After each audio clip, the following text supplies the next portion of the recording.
तो welcome friends, आप सभी का स्वागत है फिर से एक नए वीडियो के साथ। आज के इस वीडियो में 30 से 35 ऐसे वेजिटेबल्स का नाम बता रही हूँ जिसे आप इस सितंबर मंथ में लगा लेते हैं इनके बीजों को, तो पूरे विंटर आपको मार्केट से सब्जियाँ लाने की आवश्यकता नहीं पड़ेगी।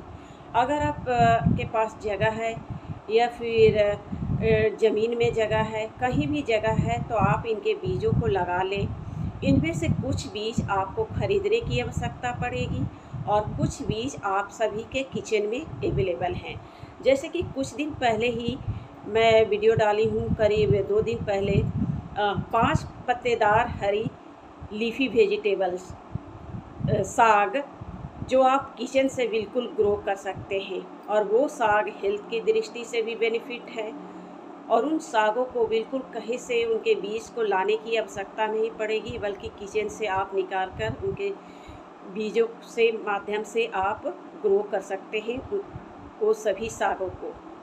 तो सबसे पहले हम बात करते हैं कि आप बीज किस प्रकार से लगाएं। बीज चाहे तो आप सीडलिंग ट्रे में ग्रो कर सकते हैं, लेकिन जो छोटे छोटे सीड होते हैं जैसे लीफी वेजिटेबल के, साग वगैरह के कुछ छोटे छोटे बीज, उनको आप डायरेक्ट ही आप लगा दें। और बड़े बीज को चाहे तो डायरेक्ट भी लगा सकते हैं या फिर सीडलिंग ट्रे में उन पौधों को तैयार कर सकते हैं, जैसी आपकी इच्छा। तो आप अलग भी ग्रो कर सकते हैं बड़े बड़े बीजों को, जैसे भिंडी है, लौकी है, तोरी है, जिसके बड़े बड़े बीज हैं, आप सीडलिंग ट्रे में भी उनके बीजों को अलग अलग तैयार कर सकते हैं। लेकिन इनमें से कुछ साग जो महीन बीज हैं उसे आप कोशिश करें डायरेक्ट ही बो दें। जैसे साग है, लाल साग है जिसके काले काले कलर के बीज होते हैं, सोया साग है, इन सब के बीज, पालक है, इन सब के बीज आप डायरेक्ट ही बोएं। अब सबसे बड़ी बात आती है कि बीज किस तरह से बोएं। तो बीज आप अगर डायरेक्ट बो रहे हैं तो मिट्टी, कंपोस्ट, नीम खली का मिश्रण ले सकते हैं, उसमें और भी कंपोस्ट ऐड कर सकते हैं। अगर बड़े बड़े बेल वाले पौधे लगा रहे हैं तो कंटेनर का चॉइस भी आप लोगों का बड़ा होना चाहिए। जितने बड़े कंटेनर होंगे फल उतने ही मात्रा में आपको मिलेंगे। कभी भी छोटे कंटेनर में ना ग्रो करें। कम से कम कंटेनर, थोड़े से ड्रम टाइप के, उतने बड़े कंटेनर काफ़ी होंगे। या फिर बड़े बड़े बोरे हैं उसमें भी ग्रो कर सकते हैं, बड़े बड़े टब हैं उसमें भी ग्रो कर सकते हैं। या फिर सबसे अच्छा है कि आप के पास जगह है तो ज़मीन में बेल वाले पौधों को ग्रो कर लें।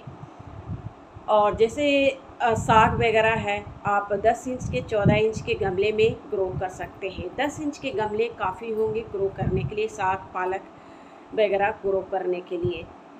तो चलिए आगे की वीडियो में हम देखेंगे कि कौन कौन से बीज इस समय सितंबर मंथ में ग्रो करेंगे।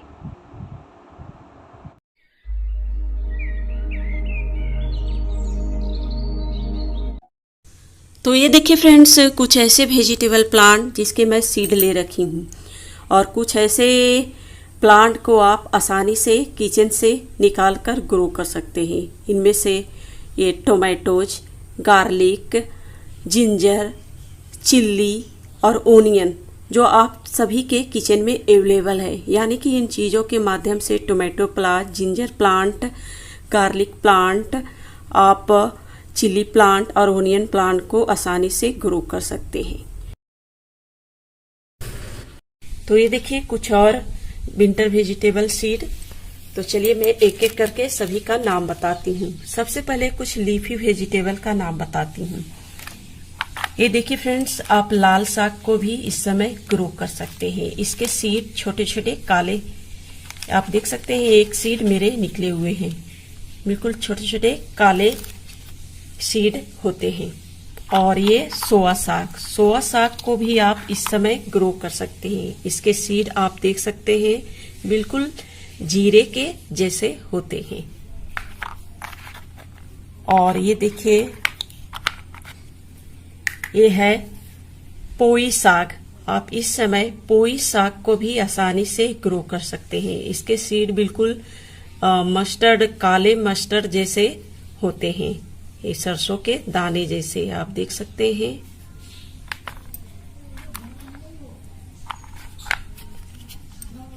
और ये देखिए, ये है कटोई पालक। आप इस समय पालक को भी ग्रो कर सकते हैं। पालक में दो तरह की वैरायटी होती है, एक कटोई पालक और एक पालक। दोनों की भी आप आसानी से ग्रो कर सकते हैं। और ये देखिए, एक कुछ मैं और दिखा दूं, ये मेथी को भी आप इस समय ग्रो कर सकते हैं। मेथी भी आपके किचन में अवेलेबल है, इसके सीड।